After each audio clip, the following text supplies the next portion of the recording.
देवियों और सज्जनों, मैं कर्नल सोफिया कुरैशी और मेरे साथ विंग कमांडर व्योमिका सिंह आज आपको 6 से 7 मई 2025 की रात 1:05 से 1:30 बजे के बीच भारतीय सशस्त्र बलों द्वारा अंजाम दिए गए ऑपरेशन सिंदूर के बारे में जानकारी देंगे।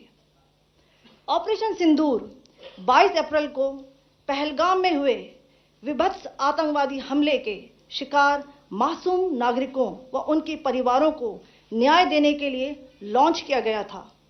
इस कार्रवाई में 9 टेररिस्ट कैंप्स को टारगेट किया गया और पूरी तरह से इसे बर्बाद किया गया। पाकिस्तान में पिछले 3 दशकों से टेरर इंफ्रास्ट्रक्चर का निर्माण हो रहा है।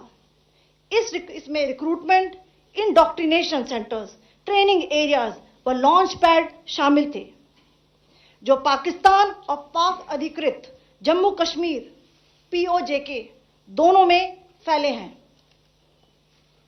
Operation Sindoor was launched by Indian Armed Forces to deliver justice to the victims of Pahalgam terror attack and their families. 9 terrorist camps were targeted and successfully destroyed. Over the last 3 decades, Pakistan has systematically built terror infrastructure. It is a complex web of recruitment and indoctrination centers, training areas for initial and refresher courses, and launch pads for handlers. These camps are located both in Pakistan as well as Pakistan-occupied Jammu and Kashmir areas. Some of the well-known training camps are located, as you can see on the screen. They are distributed from Savai Nala in the north, counting to approximately 21, ending at Bhagalpur to the south. इन लक्ष्यों का चयन विश्वसनीय intelligence सूचनाओं के आधार पर हुआ ताकि आतंक गतिविधियों की रीढ़ तोड़ी जा सके, और यह खास ध्यान दिया गया कि निर्दोष नागरिकों और सिविलियन इंस्टॉलेशन को नुकसान न पहुंचे। The selection of these targets for Operation Sindoor was based on credible intelligence inputs and role of these facilities in perpetrating the terror activities. The locations were so selected to avoid damage to civilian infrastructures and loss of any civilian lives. This was done with due diligence, and the camps selected for targeting and their engagement will now be shown to you one by one. POJK के target मैं आपको बताना चाहूंगी। सबसे पहले सवाई नाला camp Muzaffarabad, जो कि POJK के लाइन ऑफ कंट्रोल से 30 किलोमीटर दूर है। यह एक लश्कर-ए तौयबा का ट्रेनिंग सेंटर था। 20 अक्टूबर 2024 सोनमर्ग, 24 अक्टूबर 24 गुलमर्ग, 22 अप्रैल 2025 पहलगाम, इन हमलों के आतंकियों ने यहीं से प्रशिक्षण लिया था। सैयदना बिलाल कैंप मुजफ्फराबाद, यह एक जैश ए मोहम्मद का स्टेजिंग एरिया है। यह हथियार, विस्फोटक और जंगल सर्वाइवल ट्रेनिंग का केंद्र भी था। गुलपुर कैंप कोटली, यह LOC से 30 किलोमीटर दूर था। लश्कर ए तौयबा का बेस था, जो रजौरी पुंछ में सक्रिय था। 20 अप्रैल 2023 को पुंछ में और 9 जून 2024 को तीर्थ यात्रियों के बस हमले में यहीं से आतंकी को ट्रेन किया गया था।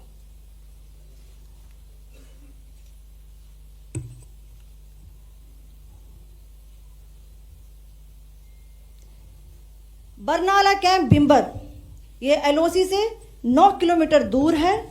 यहां पर हथियार, हैंडलिंग, IED व जंगल सर्वाइवल का प्रशिक्षण केंद्र था। अब्बास कैंप कोटली,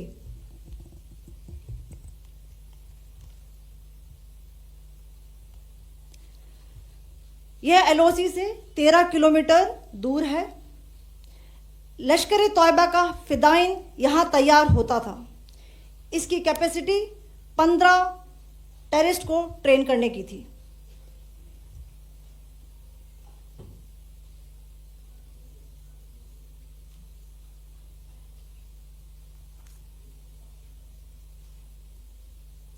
अब मैं पाकिस्तान के अंदर के टारगेट से अवगत कराना चाहूंगी। पहला, सर्जिकल कैंप सियालकोट। यह अंतर्राष्ट्रीय सीमा से 6 किलोमीटर की दूरी पर है, सांबा कठुआ के सामने।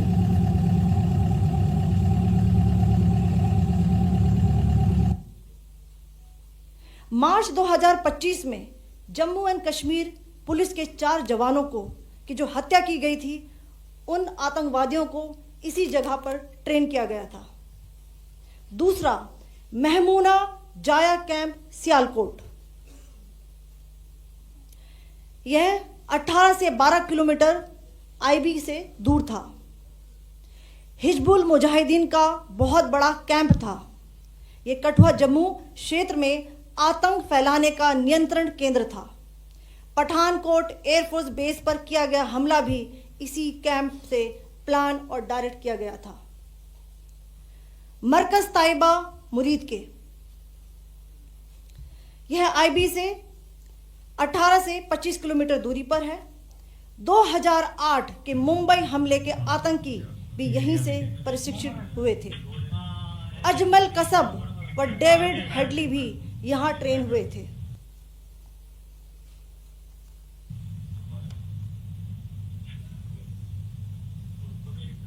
आगे दूसरा आया।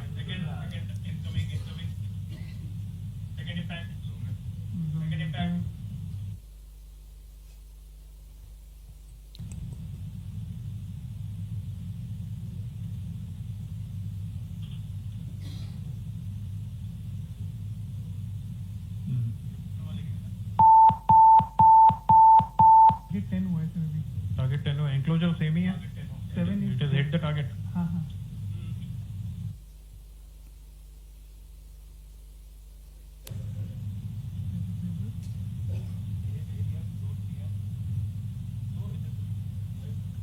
तीसरा आ गया सर, इम्पैक्ट।